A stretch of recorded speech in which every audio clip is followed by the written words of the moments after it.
Parce que demain se construit aujourd'hui, c'est le slogan de cette 6e édition de l'Amadi Keynote, le festival des innovations et de l'entrepreneuriat. On parle maintenant de l'industrie des médias, l'IA. Est-ce le véritable game changer pour l'industrie des médias? Eh bien, on va en parler avec nos 3 experts. Jean-Philippe Poirot, Head of Telco, Médias et Technologies pour Atos. Guillaume Doré, CEO de Synchronized. Et Arnaud Maupin, directeur de l'innovation du groupe TF1. À la présentation et à la modération de ce débat, Den Geselhardt, journaliste pour le média trektrash.fr, que j'invite à nous rejoindre sur scène. Messieurs, je vous laisse maintenant le soin de partager le fruit de vos réflexions sur ce sujet passionnant qu'est l'industrie des médias. Merci beaucoup Pierre. Merci. Bonjour à tous. Bonjour à toutes, bonjour à tous. Messieurs, bonjour. Bonjour. Bonjour. Alors, on va commencer par une très rapide intro. Alors, je pense qu'on est tous d'accord autour de cette table, et probablement vous aussi, pour dire que ça fait déjà une bonne décennie que l'industrie des médias se met à l'heure de la digitalisation, des nouvelles technologies. Et depuis quelques années, elle s'intéresse de plus en plus à l'intelligence artificielle et tout ce que ça englobe, parce que l'intelligence artificielle, c'est un concept assez large qui englobe plein de choses. Et c'est vrai que c'est une appellation générique parfois un peu floue. Alors aujourd'hui, justement, on va essayer de ne pas être trop flou, on va essayer d'être précis, d'être pertinent. Et on va parler d'implémentation concrète, de solutions concrètes qui ont de toute évidence recours à la data en général, à la métadonnée, au cloud computing, au edge, et aussi pour ceux qui sont de simples spectateurs, qui s'intéressent en tant que spectateurs, à l'expérience utilisateur. Comment est-ce que l'intelligence artificielle permet d'améliorer de façon drastique l'expérience utilisateur? C'est important, grâce à la personnalisation à l'extrême, bien sûr. Et donc voilà, aujourd'hui, on sort d'une longue crise. Et on a dans le viseur, en tant que média, souvent le premier semestre 2022 avec les élections présidentielles qui arrivent. Donc, qu'est-ce que sont les opportunités concrètes pour les médias aujourd'hui? Quelles sont-elles pour ces médias qui intègrent les solutions d'IA et pour les médias qui ne le font pas? Quelles sont les différences? Et on va parler de tout ça donc, avec vous, chers messieurs. Donc, je vais faire un petit tour de présentation très rapide. Donc, avec moi, donc Jean-Philippe Poirot, bonjour. Bonjour. Donc, vous êtes Global Head of Télécom, Médias et Technologies chez Atos. Voilà, merci d'être avec nous. Arnaud, vous êtes là, donc vous êtes directeur innovation chez TF1. Donc bonjour Arnaud. Et Guillaume Doré, vous êtes donc fondateur et président de Synchronized. Bonjour Guillaume, merci d'être avec nous. Et donc pour commencer, on va commencer avec vous Jean-Philippe. Alors lors de la préparation de ce panel, je pense qu'il faut le préciser à ceux qui nous écoutent, on a discuté longuement autour de tous ces points qui nous passionnent, d'intelligence artificielle et de médias. Et vous nous avez résumé, je pense de façon assez habile, les enjeux principaux selon vous qui justement donc, ont recours à l'IA et aux médias. Donc pourriez-vous peut-être en faire un bref résumé de ces 8 points clés qui, selon vous, sont les 8 points qui résument un peu, qui font un tableau et qui vont nous servir de point d'ancrage pour notre discussion. Et puis après, peut-être nous dire rapidement, en guise d'introduction, comment est-ce que vous appréhendez aujourd'hui, comment est-ce que vous pensez que les médias appréhendent la question de l'IA? Est-ce que vous pensez qu'ils le font ou est-ce qu'ils ne le font pas? Et après, on en discutera avec Arnaud et Guillaume. Merci. On va essayer d'aider à démystifier un petit peu l'IA et le machine learning et le deep learning dans le cadre des médias. Donc il y a un certain nombre de points clés, comme vous l'avez indiqué. Tout commence par la digitalisation des contenus. Et derrière la digitalisation des contenus, la monétisation. Ensuite, il y a un effet très clé aujourd'hui, c'est la personnalisation. On voit qu'en fait, la consommation des médias est extrêmement personnalisée. Et on reviendra dessus avec des exemples avec mes collègues ici présents. Il y a un autre élément qui est important, c'est quand on s'est classifié, on a toute la partie contenu, on a la partie insight et personnalisation, eh bien c'est de combiner les deux et donc de gérer l'audience et l'écoute en fait et de le combiner pour le monétiser encore mieux. Il y a un élément clé qui est de plus en plus pertinent, c'est la sécurisation, puisqu'en fait on voit qu'il faut sécuriser le contenu. Les acteurs médias sont de plus en plus exposés à des attaques, cyberattaques ou des problèmes de sécurité. Donc c'est un autre élément dont il faut tenir compte. Et l'IA/ML joue un jeu important en fait dans ce domaine-là. Après, vous avez parlé du cloud computing. Alors, on parlera des plateformisations, toute la partie plateforme qui permet en fait de l'agilité, mais qui permet aussi de la scalabilité. On parlera de nouvelles technologies, le edge computing qui arrive avec la 5G, qui va nous permettre en fait de faire des choses complètement nouvelles avec de la production remote, comme vous le faites ici, mais avec encore plus du live, parce qu'en fait, on sait que dans les médias, le live est extrêmement clé. Voilà, donc un certain nombre d'éléments importants qu'on va essayer d'évoquer avec vous aujourd'hui. Merci Jean-Philippe. Et justement, alors vous avez parlé de personnalisation et d'insight. Et quand on a préparé la discussion, Guillaume, vous aviez une phrase que j'ai trouvé que c'était une très belle punchline. Vous avez dit le contenu est roi, mais la data est clé. Et pouvez-vous nous expliquer comment est-ce que vous raccrochez ça aux insights, à la personnalisation ? Oui, bien sûr. Et par rapport à ce que vous faites aussi, Synchronize, peut-être le résumer de façon très rapide, bien sûr. Bien sûr. Je pense que dans le monde digital, tout le monde connaît les enjeux d'optimisation de parcours client, d'indexation de contenu sur les moteurs de recherche, de navigation, de connaissance des consommateurs. Je voudrais revenir aux problèmes liés à la vidéo. La vidéo, une fois qu'elle est mise dans le monde digital, c'est juste un fichier. Un fichier qui a un nom. Mais c'est un peu comme si on avait un catalogue de fichiers Word avec des titres bien rangés, bien classés. Mais dès qu'on ouvre le fichier, on a accès à des données encryptées. On ne voit pas, on ne comprend pas ce qu'il y a dans le fichier. Le fichier sert uniquement au lecteur vidéo à décoder 25 images par seconde. Donc il n'y a pas de data à l'intérieur. Ce qui fait que, d'un point de vue consommateur, on va prendre un exemple. Le JT, le journal télévisé du 15 avril 2019, n'a plus de valeur, puisqu'il n'est pas très intéressant d'aller regarder ce JT. Par contre, c'est le jour où Notre-Dame a brûlé. Et le sujet sur Notre-Dame qui a brûlé reste un sujet de valeur. Et si on n'a pas de data pour dire à l'intérieur de ce fichier, de tel endroit à tel endroit, on parle de Notre-Dame qui brûle, on ne peut pas le rendre accessible, on ne peut pas l'indexer, on ne peut pas permettre aux consommateurs d'aller directement à cette séquence, etc. etc. Donc la data est un enjeu majeur.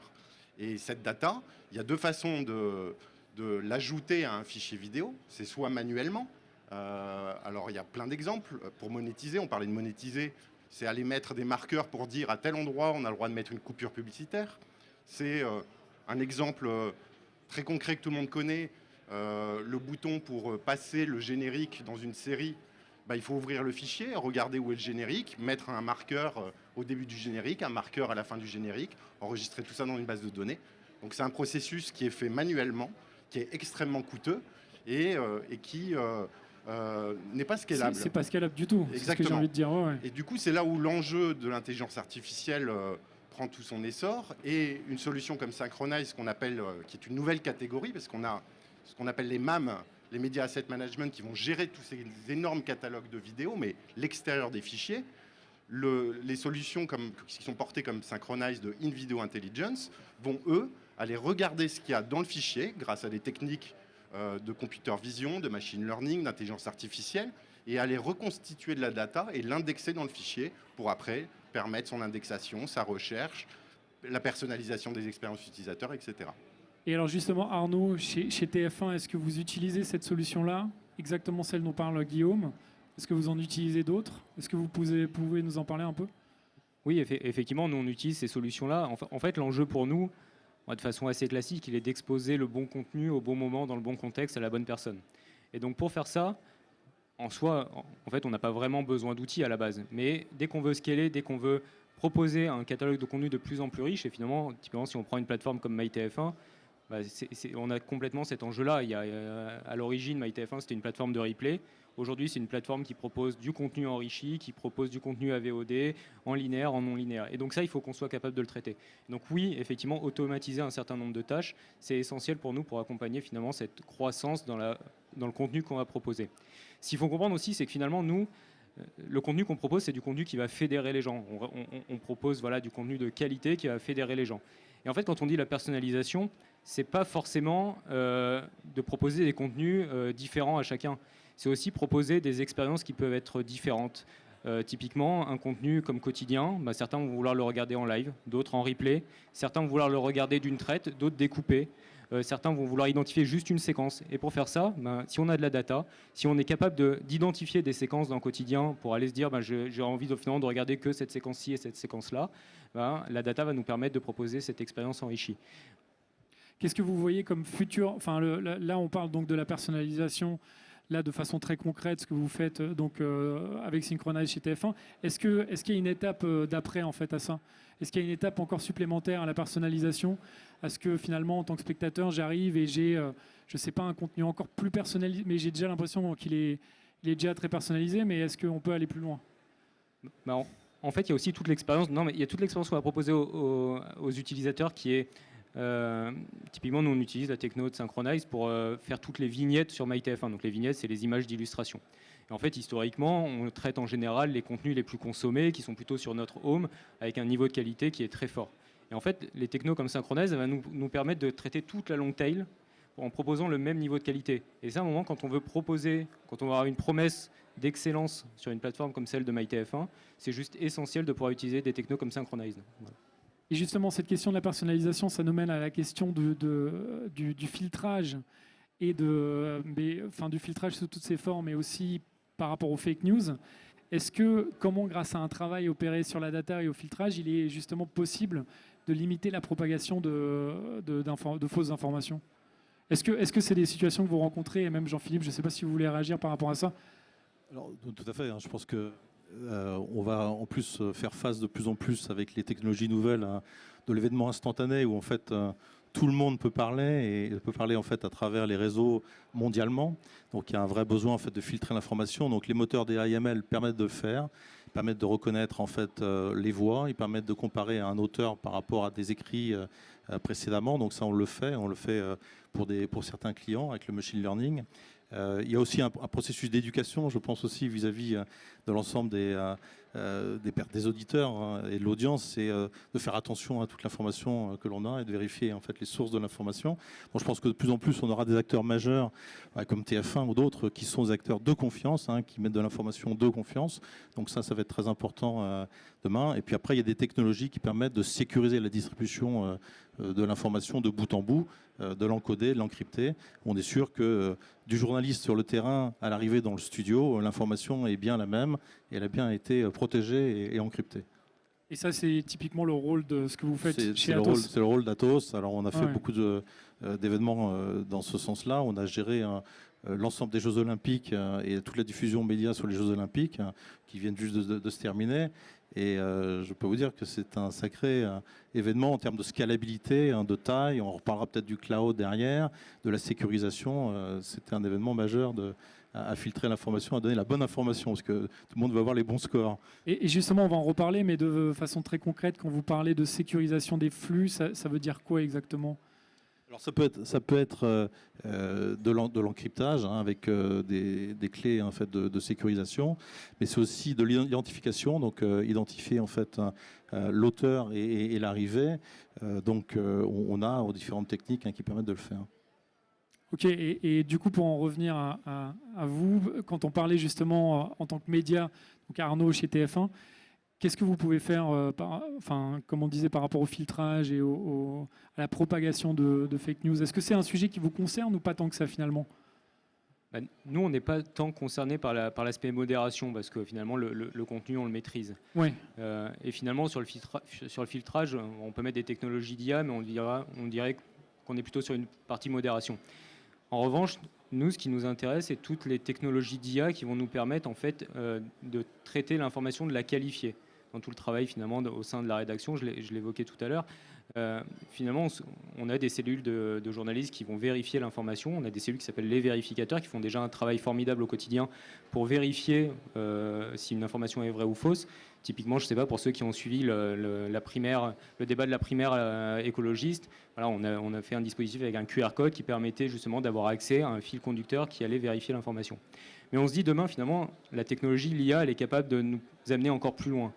On a tous, finalement, dans notre traitement de texte, dans Word, un correcteur orthographique qui, finalement, va souligner un mot parce que son orthographe est erroné. Demain, on peut imaginer, finalement, d'avoir le même système avec... on va souligner en rouge quand une déclaration est considérée comme fausse parce qu'une source fiable a été identifiée comme la contredisant. ou à contrario en vert parce qu'une source fiable la valide. Et en fait, c'est tout l'enjeu. Après, évidemment, ça n'enlèvera rien au travail des journalistes, en fait, de rajouter cette couche pour justement distribuer, donner l'information et l'expliquer. Mais on sera capable de traiter beaucoup plus d'informations, peut-être en temps réel. Voilà, on imagine que ce genre d'outils accessibles en temps réel pourrait offrir quand même des expériences qui seraient très enrichissantes pour l'utilisateur. Oui, parce que l'exemple que vous donnez là, est-ce qu'il est déjà déployable? Est-ce qu'il est déployable justement en temps? C'est-à-dire, est-ce qu'on pourrait par exemple imaginer, là, parce qu'on parlait des élections présidentielles, donc le premier semestre de l'année prochaine, est-ce que c'est quelque chose qu'on pourrait déployer pendant un débat, par exemple, ou est-ce que c'est plus tard? À mon sens, en l'état, on est plutôt à plus tard. Okay. En revanche, oui, c'est complètement le genre de dispositif qu'on est capable de déployer dans ce genre de circonstances et qui apporterait beaucoup de valeur à la fois aux équipes en interne dans les rédactions, mais également pour les utilisateurs, pour les téléspectateurs qui regarderont le débat. On utilise le blockchain comme technologie de protection de bout en bout. Donc il y a des technologies qui sont utilisées et qui sont disponibles aujourd'hui. Ok.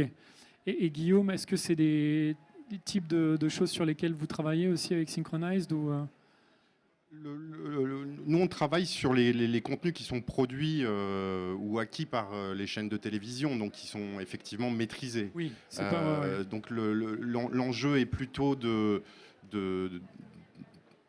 permettre... ce qu'il faut voir, c'est que la masse de volume qui est à gérer.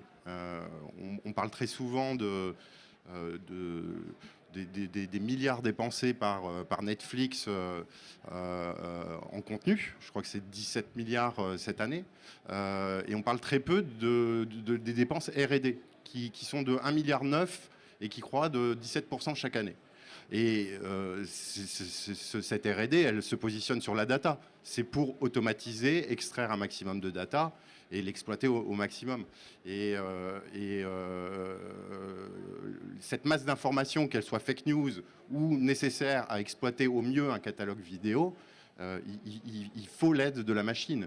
En sachant que, pour nous, l'intelligence artificielle n'est qu'un assistant à la créativité. On veut libérer les énergies pour que les tâches répétitives soient libérées et que les personnes et les équipes éditoriales, les journalistes, etc., puissent se concentrer sur l'essence de leur métier. Et dans le cas, j'imagine, des vérificateurs, il y a beaucoup de data à processer. Si elle peut être accélérée par l'IA, ils vont pouvoir mettre leur énergie là où c'est essentiel. Bien sûr, ouais. Et justement, c'est vrai, quand on parle d'IA, on ne parle pas forcément toujours d'automatisation, alors que c'est quand même beaucoup d'automatisation.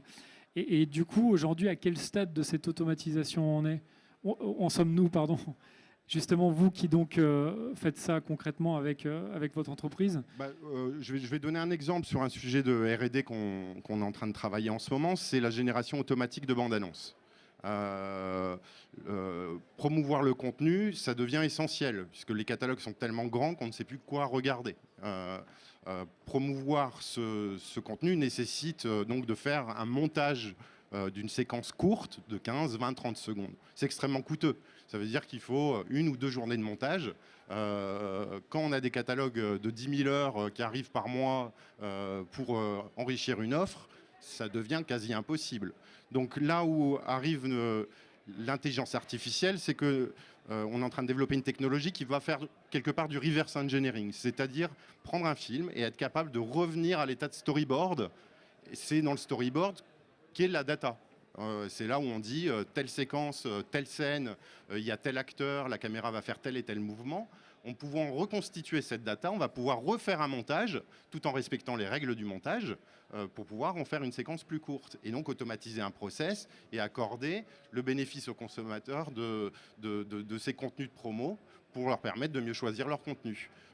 Voilà, c'est un bon exemple où on voit le coût humain, la non-scalabilité et là où l'intelligence artificielle peut aider et assister les créatifs. Et chez Synchronized, on a une particularité, c'est qu'on veut automatiser les process tout en donnant un contrôle éditorial absolu aux équipes créatives, aux journalistes, aux community managers. Donc ils ont toujours le moyen de contrôler le résultat, mais ça très facilement.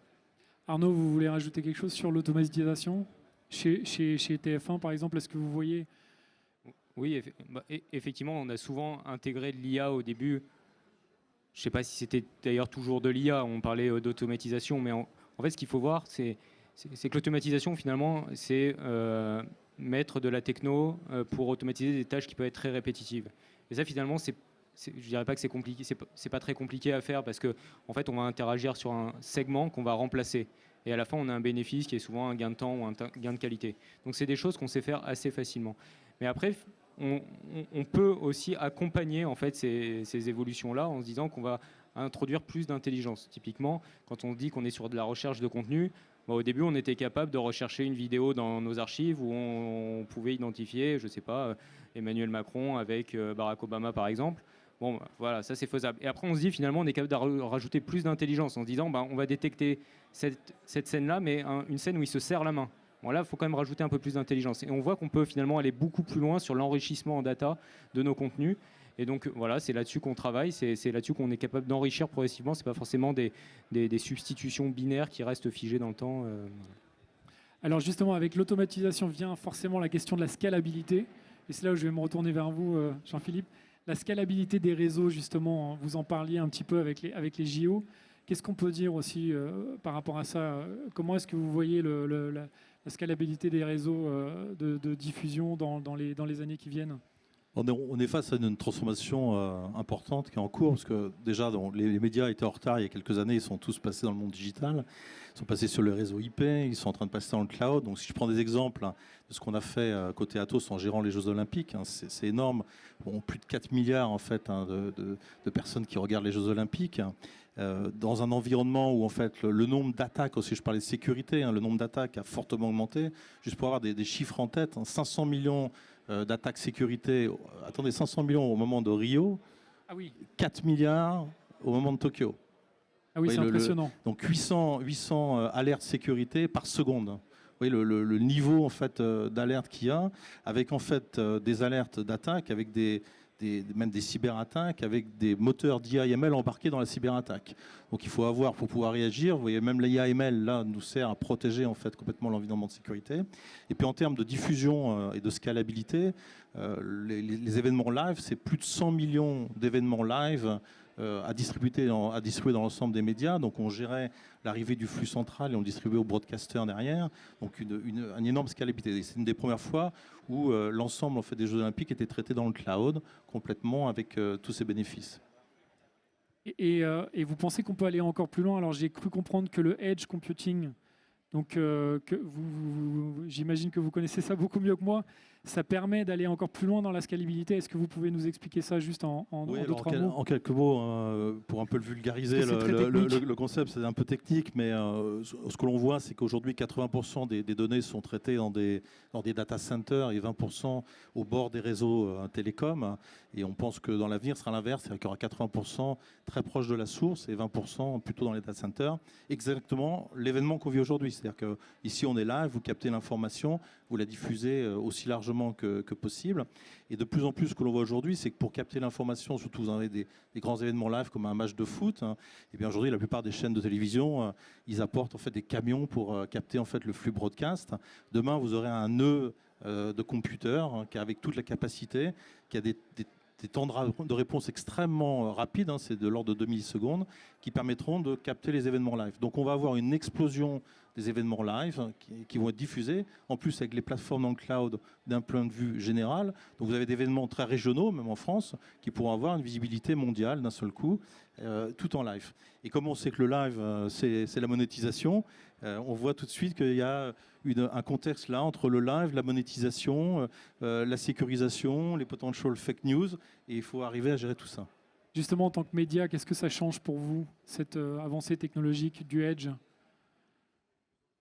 Finalement, la question pour nous, c'est exactement l'exemple qui a été mis en avant, c'est-à-dire de pouvoir produire des événements sans avoir forcément à déplacer des moyens conséquents sur place, de pouvoir finalement faire du remote, de la remote production aussi.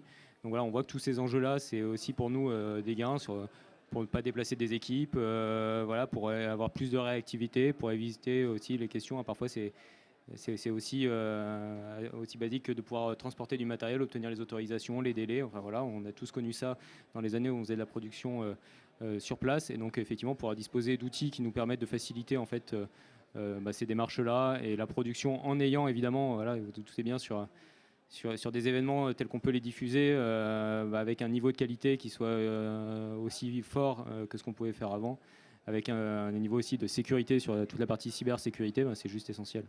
Vous avez une problématique aussi de sécurisation des contenus chez TF1 ou pas tant que ça? Ouais, si, je pense que tout le monde a une problématique de sécurisation des contenus. Ouais, on va dire que c'est intrinsèque en fait, quasiment à notre métier, mais à tous les métiers à partir du moment où ils sont digitalisés. D'accord. Alors, on arrive déjà presque à la fin de notre discussion, et pour terminer, j'aimerais donc me tourner vers vous, Jean-Philippe, et vous demander si on se retrouve dans 10 ans à la Madi Keynote 2031. Est-ce qu'on parlera de la même chose? Qu'est-ce qu'on se dira en quelques mots? Enfin, qu'est-ce que vous pensez qu'on se dira? Là, c'est la prospective. C'est de la prospective, exactement. Petit exercice de prospective. Mais mes collègues et amis là vont pouvoir aussi peut-être commenter. Voilà, peut-être que vous avez aussi... Non, je pense qu'on a abordé pas mal de sujets. Donc, il y a des sujets qui vont se développer. Comme on le disait à l'instant, tout ce qui est remote production, ça va énormément se développer. Donc, il y aura une opportunité à faire de la production en live sur des événements locaux avec une portée mondiale immédiate. Donc, ça, c'est vraiment important. L'expérience aussi de l'audience va changer, donc beaucoup plus de personnalisation, mais aussi un mélange en fait de réalité virtuelle et réalité augmentée avec du contenu live. L'influence de l'audience sur les contenus, ça on va le voir de plus en plus, et on commence à le voir au niveau des séries où on peut influencer le contenu et la fin d'une série ou la fin d'une vidéo. Donc ça va continuer à se faire. Je pense qu'on a abordé le sujet des fake news, ça va être un vrai problème. Donc on va de plus en plus, je pense, devoir contrôler la source de l'information et la qualité de l'information. Et ce qu'on disait, c'est que des grands acteurs comme TF1, ils vont avoir de plus en plus une réputation qui va être reconnue, parce qu'en fait, ils vont être la source de distribution d'informations importantes. Les garants, finalement. Les garants, etc. Ouais. Et là, on va rentrer dans un problème de régulation, puisqu'en fait, on voit que dans les GAFA, prennent tellement d'importance, ils commencent déjà à réguler. On a vu dans un événement dramatique, qui était l'événement des talibans, où en fait, Facebook a enlevé l'identification des comptes Facebook de certaines personnes en Afghanistan, justement pour les protéger, pour pas qu'ils soient retrouvés par les talibans. Donc on voit qu'en fait les GAFA ont un rôle en fait à ce jour sur protéger en fait la source de l'information. Est-ce que c'est vraiment leur rôle? Est-ce que c'est vraiment un rôle, ou est-ce que c'est le rôle plutôt des régulateurs? Donc on va tomber dans ces débats. Merci beaucoup. Merci messieurs. Merci. À tous les quatre d'avoir participé à ces échanges inspirants sur l'IA et l'industrie des médias. 15h55. Merci d'être avec nous. Merci de nous suivre depuis ce matin 10h pour le grand rendez-vous de l'innovation, le festival de l'innovation. C'est bien sûr la 6e édition de la Madi Keynote. Dans 2 petites minutes, dans 120 secondes, nous retrouverons EDF. On parlera des défis présentés par EDF, comment les entreprises s'engagent face au changement climatique, avec l'exemple d'EDF. Nous le verrons dans quelques instants. Restez bien connectés pour celles et ceux qui sont en streaming, et pour les autres, bien sûr, restez bien à nos côtés en direct de Grand Contrôle ici à Paris. À tout de suite.